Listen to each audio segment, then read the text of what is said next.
বাবা মায়েরা বাচ্চাদের যে সমস্যাগুলো নিয়ে শিশু সার্জনের কাছে আসেন, তার মধ্যে হার্নিয়ার সমস্যা অন্যতম। এই হার্নিয়ার সমস্যা হলে বাচ্চাদের কি কি অসুবিধা হয়, বাচ্চারা কি কি সমস্যা ফেস করেন এবং এর চিকিৎসা পদ্ধতি কি, এই বিষয় নিয়ে আমরা কিছুটা আলোকপাত করতে চাই। স্বাভাবিকভাবে হার্নিয়া এবং হাইড্রোসিল এই দুইটা টার্ম আমাদের কাছে খুবই পরিচিত, কিন্তু বাবা মায়েরা অনেক সময় কনফিউজড হয়ে যান।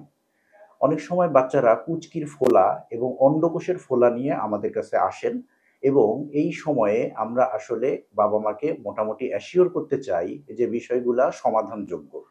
হার্নিয়া এবং হাইড্রোসিল জিনিসটা খুবই কাছাকাছি, যে জন্যেই আমাদের এই কনফিউশনটা তৈরি হয়।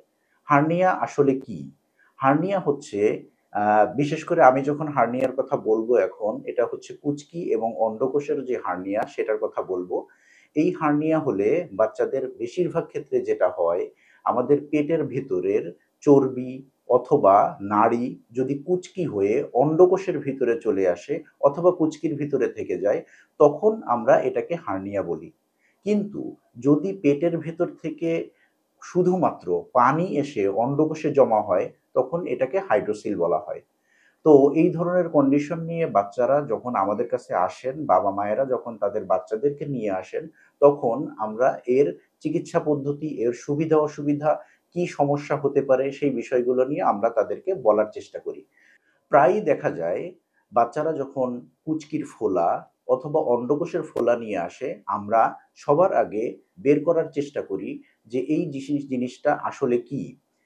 স্বাভাবিকভাবে আমরা যদি এর ব্যাকগ্রাউন্ড অথবা প্যাথোলজিটা বুঝতে চেষ্টা করি, তাহলে আমরা বলতে পারি বাচ্চাদের যখন জন্ম হয় তখন অন্ডকোষ পেটের ভেতরে তৈরি হয়। এই অন্ডকোষটা বয়সের সাথে সাথে আস্তে আস্তে বাচ্চা যখন জন্মগ্রহণ করে তখন পেটের ভেতর থেকে এটা অন্ডথলিতে এসে জমা হয়।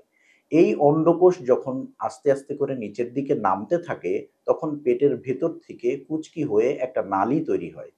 এই নালীটা যদি বেশি বড় থাকে, অনেক সময়ই বাচ্চাদের তীব্র কাশি থাকতে পারে, বাচ্চাদের শক্ত পায়খানা থাকতে পারে, বাচ্চারা তীব্র কান্নাকাটি করতে পারে। তখন পেটের ভেতর থেকে এই নালী হয়ে চর্বি অথবা নাড়ি এসে কুচকি অথবা অন্ডথলিতে জমা হয়। যখন এই ধরনের কন্ডিশন তৈরি হয়, তখন বাচ্চার অন্ডকোষ এবং কুচকি ফুলে যেতে পারে। যখন এই নাড়ি এবং চর্বি অথবা শুধুমাত্র নাড়ি বা শুধুমাত্র চর্বি পেটের পথ হয়ে যদি কুচকিতে আসে, তখন এটাকে আমরা হার্নিয়া বলি।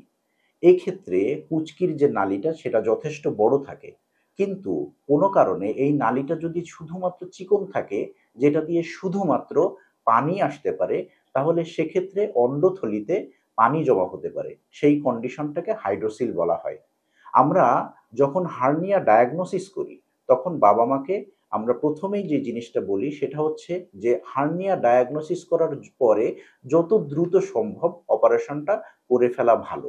কারণ হচ্ছে, একবার নাড়ি পেট হয়ে যদি কুচকি অথবা অন্ডথলিতে আসে, তাহলে এই নাড়িটা যদি আবার ফেরত না যায় পেটে, তাহলে বাচ্চাদের ক্ষেত্রে এই নাড়ির রক্ত চলাচল বন্ধ হয়ে কমপ্লিকেশন তৈরি হতে পারে। কিন্তু হাইড্রোসিলের ক্ষেত্রে ব্যাপারটা ভিন্ন। হাইড্রোসিল হলে শুধুমাত্র যে তরল পদার্থ বা পেটের পানিটা অন্ডথলি বা কুচকিতে এসে আটকে থাকে, এটা 2 বছর বয়স পর্যন্ত আমরা অপেক্ষা করতে পারি। এখন এই হার্নিয়া এবং হাইড্রোসিল অপারেশন খুবই স্বাভাবিক, এবং বাংলাদেশের সচরাচর সমস্ত হসপিটাল এবং প্রাইভেট সেন্টারগুলোতে যেখানে বিশেষজ্ঞ শিশু সার্জন বসেন, সেখানে এটা করা যেতে পারে। হার্নিয়া এবং হাইড্রোসিল দুটো পদ্ধতিতে করা যায়। একটা হচ্ছে ওপেন, আর একটা হচ্ছে ল্যাপারোস্কোপিক পদ্ধতিতে। তো যেসব বাচ্চার ক্ষেত্রে অপারেশন লাগবে, সেসব বাচ্চার ক্ষেত্রে আমরা স্বাভাবিকভাবে অপারেশন করে ফেলার পরামর্শ দিয়ে থাকি। একজন দক্ষ শিশু সার্জনের কাছে হার্নিয়া বা হাইড্রোসিল অপারেশন খুব জটিল এবং কঠিন কোনো বিষয় নয়। বাচ্চাদের অপারেশন বাচ্চাদের সার্জনের কাছে করানোই ভালো। পিতামাতার প্রতি আমাদের একটা অনুরোধ, বাচ্চাদের অপারেশন যেখানে ভালো সেটআপ আছে, একজন দক্ষ আবেদনবিদ অর্থাৎ অ্যানেস্থেসিওলজিস্ট, একজন শিশু সার্জন এবং ভালো একটা হসপিটাল যেখানে বাচ্চাদের জন্য সব রকম সুবিধা আছে, সেই রকম জায়গায় আপনারা বাচ্চাদের অপারেশনগুলো করাবেন। এতে অনেক রকম জটিলতা এড়ানো সম্ভব হয়। আমরা আশা করি সমস্ত বাচ্চা সুস্থ এবং স্বাভাবিক থাকুক, সুন্দর চিকিৎসা পাক, সমস্ত বাচ্চারা সুস্থ এবং সুন্দর বাচ্চাদের নিয়ে আগামীর ভবিষ্যৎ গড়ে উঠুক। সবাইকে ধন্যবাদ।